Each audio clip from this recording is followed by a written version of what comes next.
Hello boys and girls, we just had a huge announcement that Blizzard is nerfing a lot of the M+ hard bosses and HPS checks in a season which was supposed to be a healer season, where healer DPS is not insignificant, but much less important than previous seasons. The dungeon timers are much more lenient, so it's not that important how much DPS you do, but it's very important how much HPS you do, because some of the boss and the trash fights are very hard. I think many people wanted that based on your comments as well. Why are you showing your DPS meters at the end? All we want to do is heal. But why does it not feel good to be only healing in the dungeons this season? In fact, I would even say it feels worse than previous seasons where we actually had to put out a significant amount of DPS. Right now, all you have to do is heal, but yet it's not satisfying to go into an M+ dungeon and just play a key. I think that there are two main reasons for this, and I will be very happy to hear your comments and opinions in the comments below. But I think that the main reason is the volatile tuning of the dungeons and the initial state that they released in. Let me tell you a story from last season. After the raid, our main healer decided to come and do some M+ keys with us, but he said, guys, I'll play any key, but I'm not going to Ruby life pools. I will just not step there. The reason for that was that he went there into the very initial state of the dungeon, into the very first week. He saw how hard that was, and he was like, I'm down with this, I'll play any other dungeon, but I don't want to go back in there. The dungeon eventually got nerfed, but he had his opinion already said, and he just didn't want to bother with something that was that hard. I think that the very same thing happened with Season 2 to even bigger extent.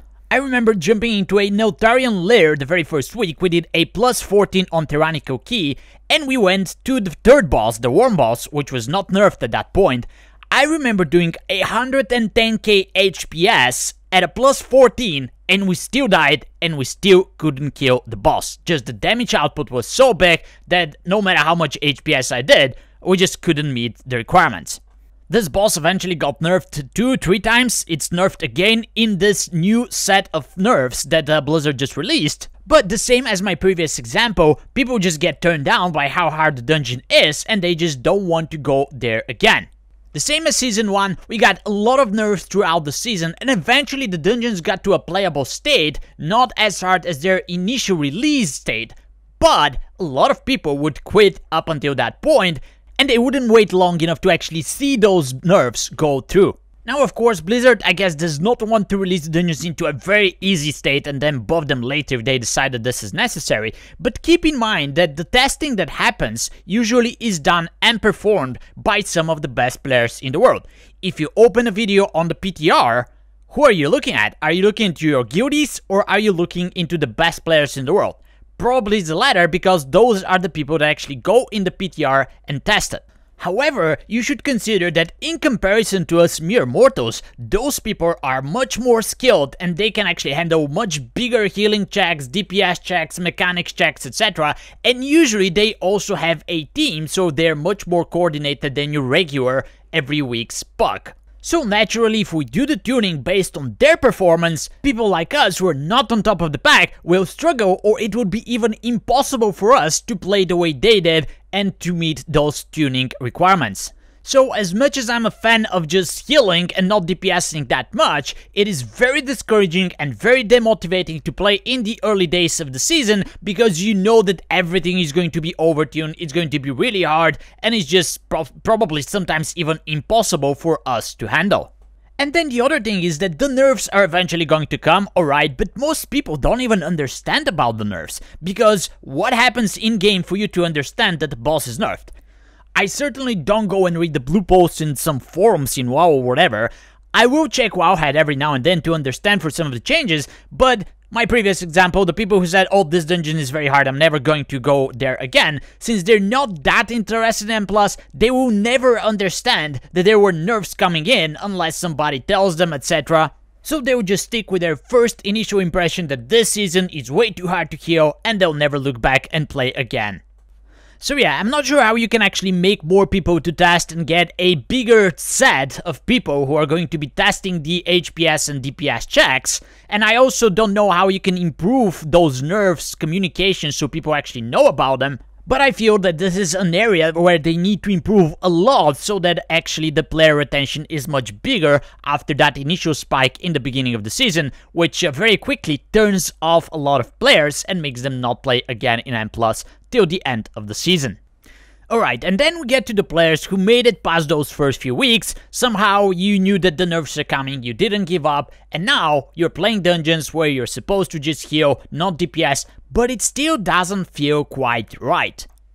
And I personally think that this is related to the design of the fights that Blizzard created, because there are many HPS checks, and trust me, I like the challenge. I would love to have a good HPS check to see if I can do something, but in many of the cases, it is not just a healer HPS check. There are a lot of side variables where DPS needs to do something, they need to press a defensive, etc., or you need to have a certain class in order to make a fight possible into a very high key.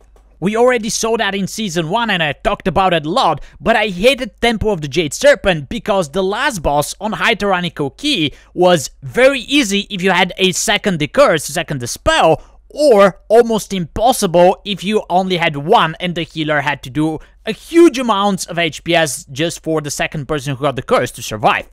The Algitar Academy was actually impossible to do for a shaman or a priest if they didn't have the poison dispel, so they needed help from other classes, which is fine for organized groups and the best player in the world, because they know how to handle this, they have the ability to play different classes, they have the choices to pick what they bring into the dungeon. However, if you're pugging, you have zero choices, right? You just want to get enough people to start running the dungeon, and then all of a sudden your composition is not good enough, so the fight becomes sometimes simply impossible. And there are many examples like that into Season 2 of Dragonflight. First boss in Brackenhide. If you have a paladin in your group, they can pop, lay on hands and bubble themselves, so the bleed mechanic is basically non-existent. But if you don't have a classes that can handle this and the healer has to top off everybody by themselves, it becomes almost impossible in high tyrannical keys. Last boss in Uldaman, he's going to put out 3 times sync debuffs, and if you don't have the classes that can dispel themselves and the healer has to heal everybody, oh trust me, I tried that on a plus 22 tyrannical key, I had to heal all 3 of them, being able to dispel just 1, and I just couldn't. I was out of mana even before the first time wrap happened. Next day, different group, everybody dispels themselves and basically there's nothing to heal.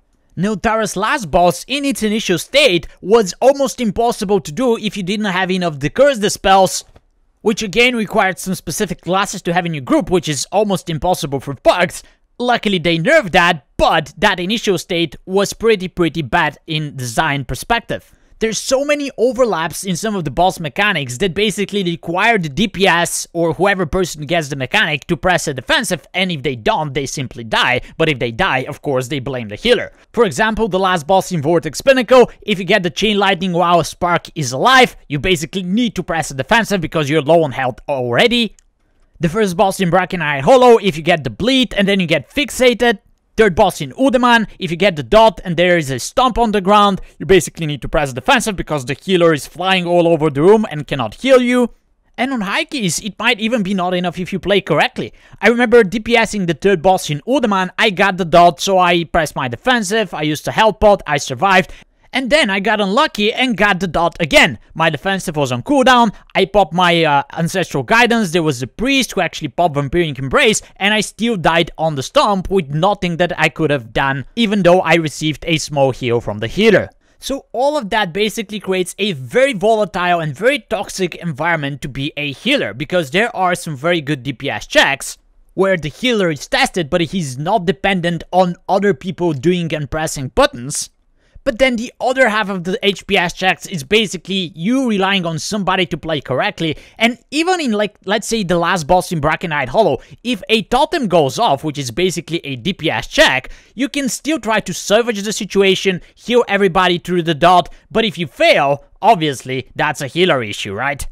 So although those fights are actually quite fun and quite nice, they become very hard for healers just because of the design, and they're very easy for coordinated groups, but if you're pugging, you just lack the coordination and the communication to actually handle those correctly. So I think a little bit of twisting to the design requirements of those boss fights could help a long way. If there is a DPS check, make it so that the DPS is responsible for this DPS check only, and if they fail, it's not on the healer to be blamed. I can give you an example if you remember the Shadow Moon Bureau Grounds boss, where the DPS would go into a phase and they had to DPS a nat to get out of the phase. You know, if they fail, you know that this was a DPS failure and not a healer failure. While currently, if your DPS fails to kill the ad on the last boss in Vortex Pinnacle quickly and you die to the rotting damage of the Spark, it is a healer failure. If they don't DPS the totem in Brackenhide Hollow fast enough and you cannot heal through the dot, it's a healer failure. And I guess you can see where I'm going, right? When you add a couple of other things that were not done correctly this season, for example, I personally do not go into Halls of Infusion because if you die, you have to run forever to get back to where you are. And I just simply don't want to deal with this, right? Some of the affixes like Incorporeal are just so unpleasant to play that I have no problem skipping an entire week just so that I don't have to deal with this.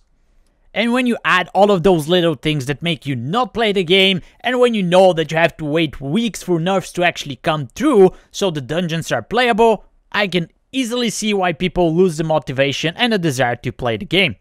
Now, don't get me wrong, I actually like the challenge and I was enjoying the season so far because it was relatively hard, although I'm pugging all of my keys. But honestly, I'm still not motivated to push very high keys just because I knew that there are nerfs coming. So I decided to wait a little bit for people to get gear, to get tier, and then everybody quit to play some other game with Diablo or something. And right now, after the latest nerfs to dungeon, it feels like the dungeons now are where they need to be, where they needed to be in the beginning of the season, but it's kind of like nobody's left there to play. So yeah, I'm still excited to play this season to the end, but let me know what you think.